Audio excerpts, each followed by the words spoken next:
नमस्कार, बहुत स्वागत है आपका चैत्र नवरात्रि से जुड़ी हमारी इस खास पेशकश में। मैं हूं आपके साथ अवंतिका श्रीवास्तव। नवरात्रि के 7वें दिन महासप्तमी पड़ती है और इस दिन मां दुर्गा की 7वें स्वरूप मां कालरात्रि की पूजा अर्चना की जाती है। सदैव शुभ फल देने के कारण इनको शुभंकरी भी कहा जाता है। मां कालरात्रि दुष्टों का विनाश करने के लिए जानी जाती हैं, इसलिए इनका नाम कालरात्रि है।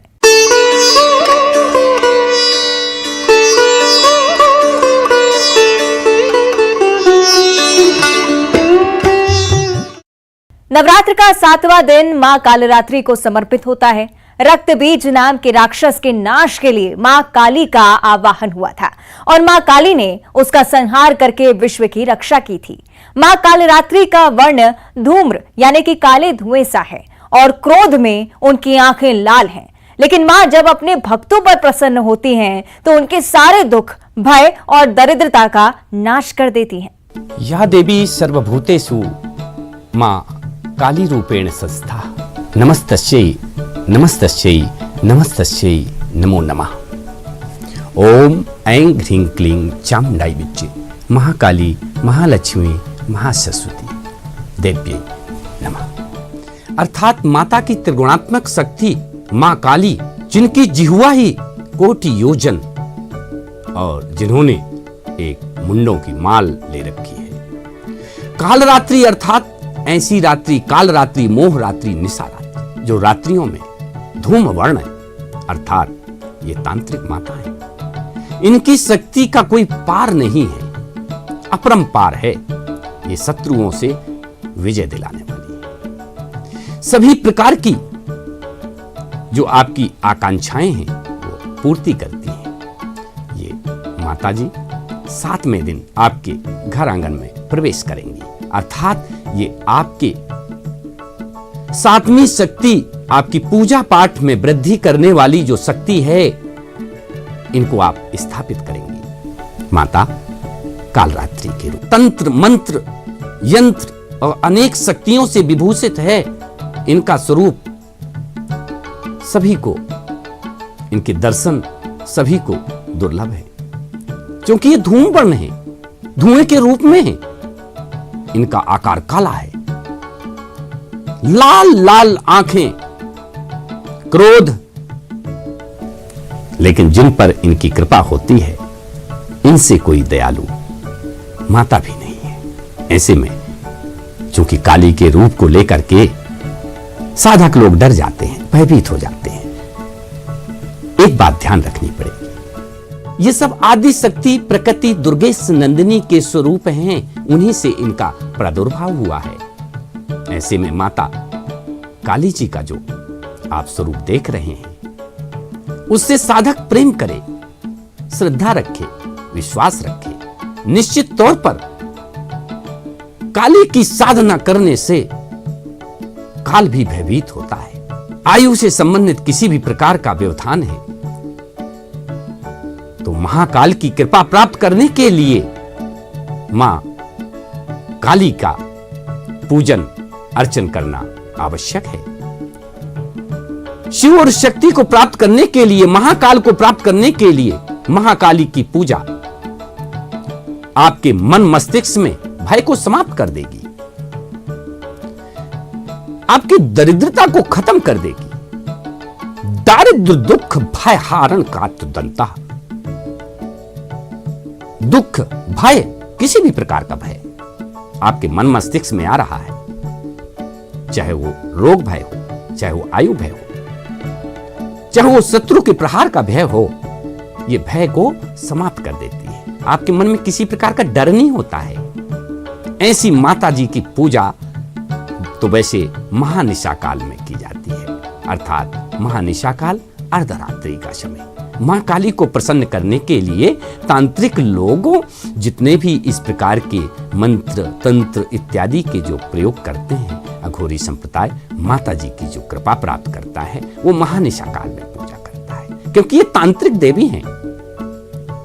मां काली खप्पर वाली इनके प्रचलित है, क्योंकि माता रानी का जो शक्ति स्वरूप है, माता रानी का जो शक्ति पुंज है, वो बहुत बड़ा है, क्योंकि इन्होंने युद्ध के समय पर, माता रानी का जो बल है, युद्ध के समय पर माता काली ने रक्त बीज के रक्त को अपनी जिह्वा से लपलपा करके और चट कर गई थी। समझिए, ऐसे रक्त बीज का वध माता काली के द्वारा, क्योंकि वहां पर माता काली की सहायता से संभव नहीं था। रक्त बीज को वरदान था कि अगर मेरा एक बूंद भी पृथ्वी पर गिरे तो मेरे ही जैसा बलवान और सभी शक्तियों से युक्त दूसरा रक्त बीज पैदा हो जाए। ऐसे कई रक्त बीज पैदा हुए। माता जी परेशान हुई तो माता जी ने काली का स्मरण किया। माता काली जी ने अपनी जिह्वा पूरे युद्ध रण क्षेत्र में फैला दिया। एक बूंद भी पृथ्वी पर हुआ खून नहीं गिरा और माता काली की सहायता से यह निश्चित तौर पर रक्त बीज का वध हुआ।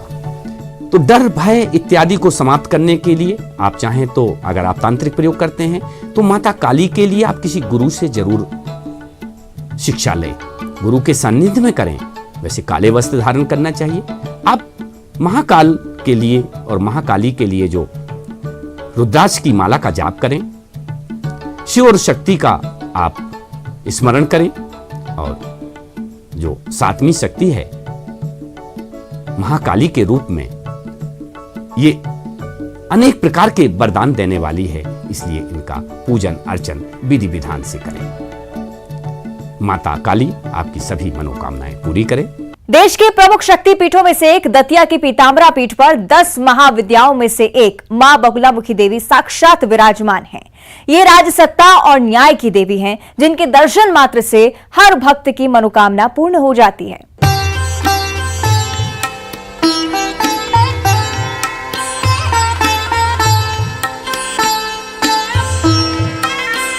देश विदेश में विख्यात पीताम्बरा पीठ पर मां बगलामुखी देवी की स्थापना 1935 में पीठ के स्वामी जी ने की थी। तब यहाँ घनघोर जंगल था और बहुत प्राचीन शिवालय था। पीताम्बरा माई की स्थापना के साथ ही यहाँ श्रद्धालुओं की भीड़ बढ़ती चली गई। पीताम्बरा माई, जिन्हें लोग मां बगलामुखी देवी के नाम से भी जानते हैं, धीरे धीरे प्रसिद्धि बढ़ती चली गई। माई की स्थापना के कुछ सालों में ही पीताम्बरा पीठ की ख्याति इतनी बढ़ गई कि पूरे देश से लोग यहाँ आने लगे। प्रकांड पंडितों और तंत्र मंत्र के जानकारों का मानना है कि 10 महाविद्याओं में मां बगलामुखी देवी ऐसी देवी हैं जो अनुष्ठान और अभिषेक से जल्द प्रसन्न हो जाती हैं। राजसत्ता की देवी होने के कारण यहाँ आम लोगों के साथ साथ खास लोगों का भी जमघट लगा रहता है। मां बगलामुखी देवी की ख्याति बगलामुखी अनुष्ठान के द्वारा हर तरह की मनोकामना पूरी करने के लिए भी है। यही कारण है कि राजनेताओं का भी यहाँ तांता लगा रहता है। प्रधानमंत्री इंदिरा गांधी, अटल बिहारी वाजपेयी से लेकर देश के कई प्रधानमंत्री और राष्ट्रपति सहित देश के तमाम वीआईपीज और श्रद्धालु यहाँ आते रहते हैं। पीताम्बरा मां बगलामुखी के विषय में कहा जाता है कि यह राजसत्ता की देवी है, न्याय की देवी है। तो न्याय पाने के लिए और राजसत्ता को प्राप्त करने के लिए यहाँ पर बड़े बड़े राजनेता माँ के दरबार में आते रहे हैं और अभी भी आते हैं। श्रद्धालुओं का मानना है कि पीताम्बरा माई अत्यंत दयालु और जल्दी प्रसन्न होने वाली देवी है। यहाँ सच्चे मन से प्रार्थना करने से बड़ी से बड़ी मनोकामना पूरी हो जाती है। जो सच्चे मन से प्रार्थना करते हैं तो माँ पहली बार में ही तत्काल उनकी मनोकामना पूर्ण कर देती हैं। हमने काफी कुछ सुन रखा था और जब आज यहाँ आए मातेश्वरी के दर्शन किए तो एक आत्मा में एक विशिष्ट अनुभूति हुई और उनका आशीर्वाद मिला। और मैंने कुछ अंतरात्मा से उनसे मांगी भी, तो उनकी तरफ से भी बिल्कुल आशीर्वाद स्वरूप कुछ न कुछ आत्मा को मेरी संतोष मिला।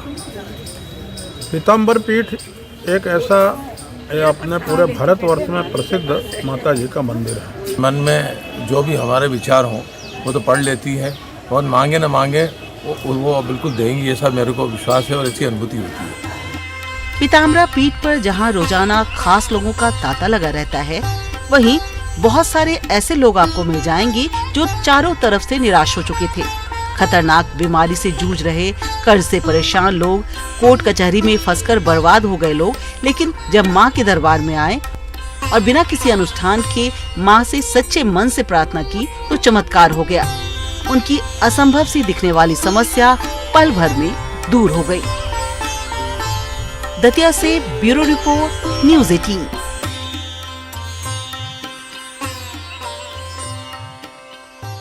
आदि शक्ति का पर्व चैत्र नवरात्र, जिसके पूरे 9 दिनों तक माता के 9 रूपों की पूजा की जाती है। दुनिया भर में स्थित 52 शक्तिपीठों में से एक शक्तिपीठ छत्तीसगढ़ के दंतेवाड़ा में भी स्थित है, जहां डंकनी शंखनी नदी पर विराजी हैं मां दंतेश्वरी, जिन्हें छत्तीसगढ़ में आराध्य देवी के रूप में घर घर पूजा जाता है। चैत्र नवरात्र का पर्व और माँ दंतेश्वरी की आराधना। माँ दंतेश्वरी की मूर्ति सफ़ेद संगमरमर से निर्मित की गई है और इस मंदिर का निर्माण 1890 में राजा रुद्र प्रताप देव ने कराया था। आंध्र प्रदेश और तेलंगाना के वारंगल से माँ दंतेश्वरी बस्तर के राजाओं के साथ बस्तर पहुंची थी और राज देवी के रूप में जानी गई, जिसके बाद आज बस्तर में जन जन की देवी के रूप में भी पूजी जाती है। बस्तर में पहली पूजा माँ दंतेश्वरी की जाती है। माँ दंतेश्वरी की महिमा इतनी अपरंपार है कि दंतेवाड़ा शक्तिपीठ में हजारों किलोमीटर दूर 7 समंदर पार से लोग माँ दंतेश्वरी के दर्शन करने पहुँचते हैं और मनोकामना दीप को प्रज्वलित करते हैं और माँ से प्रार्थना करते हैं कि माँ सभी की रक्षा कर, परिवार में सुख समृद्धि बना रहे, और माँ अपने भक्तों को आशीर्वाद भी देती है। शक्ति और उपासना का पर्व चैत्र नवरात्र, जहां माता के हर रूप की पूजा होती है और भक्त अपनी मनोकामना पूरी करने के लिए मां दंतेश्वरी के दरबार में पहुंचते हैं। मां दंतेश्वरी की गाथा भी निराली है। मान्यता के अनुसार बस्तर के काकतीय वंश के राजा अंदेव वारंगल से अपनी कुल देवी को बस्तर लाए थे। उनकी कुल देवी आज जन जन की देवी के रूप में पूजी जाती है। मां की प्राचीन प्रतिमा आज भी विराजमान है और हर शारदीय नवरात्र और चैत्र नवरात्र में मां का आशीर्वाद लेने दूर दराज से भक्त पहुंचते हैं। ये छत्तीसगढ़ में एकमात्र शक्तिपीठ है जिसका नाम है दंतेश्वरी शक्तिपीठ। इस बात की पुष्टि गीता प्रेस गोरखपुर द्वारा प्रकाशित शक्तिपीठों के विवरण में भी दिया गया है। इस बात का उल्लेख किया गया है कि भगवान शिव ने जब सती के शरीर को अपने कंधे पर रखकर जब वो तांडव कर रहे थे, तो भगवान विष्णु से माता सती के शरीर को काट कर जहाँ जहाँ गिराया गया वो शक्तिपीठ कहलाया। ये पौराणिक मान्यता है कि माता सती का दांत डंकनी और शंखनी नदी के संगम के मध्य गिरा था। इस कारण वह स्थल हजारों साल तक दंतेवाड़ा के नाम से चर्चित हुआ, जिसे आज हम लोग दंतेवाड़ा कहते हैं। तो जब माँ ने राक्षस को मारा तो वो जब जाने लगी तो सब लोगों ने कहा कि भाई माँ आप तो जा रही हैं, लेकिन भविष्य में हमारे पर कोई विपदा आ गई तो हम आपका आह्वान कैसे करें, हम आपको कैसे बुलाएं। तो देवी ने कहा कि भाई मैं ज्योति पुंज के रूप में प्रकट हुई थी और जो आदमी चैत्र नवरात्र में और क्वार नवरात्र में 9 दिन तक ज्योति प्रज्वलित कर मेरी आराधना करेगा उसकी मनोकामना पूर्ण होगी। हर साल मां के दरबार में अपनी मनोकामना पूरी करने के लिए असंख्य ज्योति कलश प्रज्वलित किए जाते हैं। दंतेवाड़ा और जगदलपुर में विराजी मां दंतेश्वरी के प्रति लोगों की अगाध आस्था है। बस्तर महाराजाओं की इष्ट देवी के रूप में विराजी मां आज राज्य देवी के रूप में भी पूजी जाती है। इस देवी की महिमा इतनी अपरंपार है कि अपनी मनोकामना पूरी करने पैदल ही भक्त माता के पास दंतेवाड़ा पहुंच जाते हैं। 1890 में जगदलपुर में स्थापित मंदिर का निर्माण राजा रुद्र प्रताप ने करवाया था। जन जन के इसीलिए कि कुल देवी के बाद राज्य की देवी को मानना आवश्यक हो जाता है जिस राज्य में हम रहते हैं। तो यहाँ का हर आदिवासी समुदाय, हर वर्ग का व्यक्ति, हर समाज का व्यक्ति, चूँकि हम इस राज्य में हैं और राजा की कुल देवी है तो उसके साथ हमें भी मानना पड़ता है, स्वीकार भी है। इसलिए ये बस्तर की आराध्य देवी हैं, जन जन की देवी।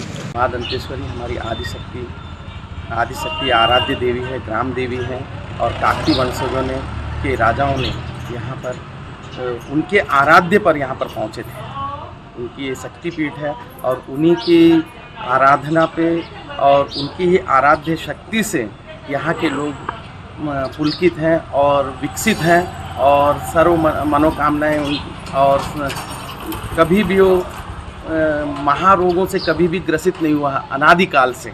इस देवी की महाकृपा है। इस चैत्र नवरात्र में हर दिन मां दंतेश्वरी की आराधना विशेष रूप में होती है। हर दिन भोर सुबह विशेष आरती कर मां को श्रृंगार चढ़ाया जाता है और माता का आवाहन कर आशीर्वाद लिया जाता है।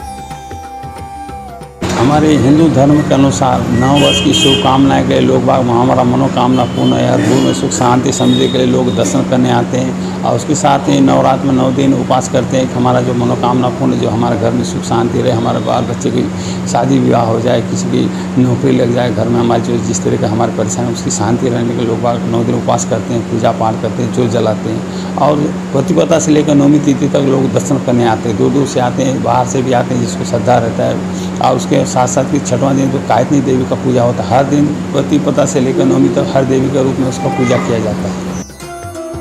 बहरहाल पूरे देश में आदिशक्ति की पूजा की जा रही है तो वहीं बस्तर में जन जन की देवी मां दंतेश्वरी की आराधना हो रही है।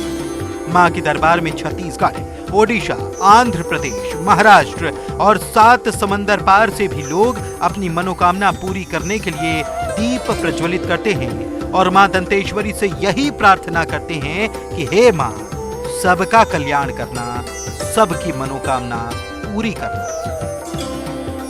बस्तर शिव और शक्ति का उपासक रहा है। यह शक्ति की पूजा प्रधानता से की जाती है। कहा भी जाता है कि शक्ति के बिना शिव अधूरे भी हैं। कहा जाता है कि इस चैत्र नवरात्र में माता के दर्शन करने और उनको आह्वान करने से सभी मनोकामनाएं पूरी भी हो जाती है। दूर दराज से पहुँचे भक्त माता के दर्शन कर उनसे आशीर्वाद लेते हैं और माता भी सभी भक्तों की मनोकामनाएं पूरी भी करती है। श्रीनिवास नायडू। भोपाल में संविदा स्वास्थ्य कर्मचारियों का प्रदर्शन। स्वास्थ्य मंत्री प्रभुराम चौधरी के बंगले के बाहर कर रहे प्रदर्शन। एनएचएम में काम करने वाले कर्मचारियों को मर्ज करने की मांग। कांग्रेस के धरना प्रदर्शन में कमलनाथ के नदारत रहने पर नरोत्तम मिश्रा ने उठाया सवाल। कहा, राहुल गांधी के साथ कमलनाथ के मतभेद पिछली कई घटनाएं इस बात का संकेत। रीवा के सुंदरजा, आम और मुरैना की गजक को मिला जीआई टैग। सीएम शिवराज ने प्रदेशवासियों को दी बधाई। पीएम मोदी का जताया आभार। शिवपुरी में अतीक अहमद के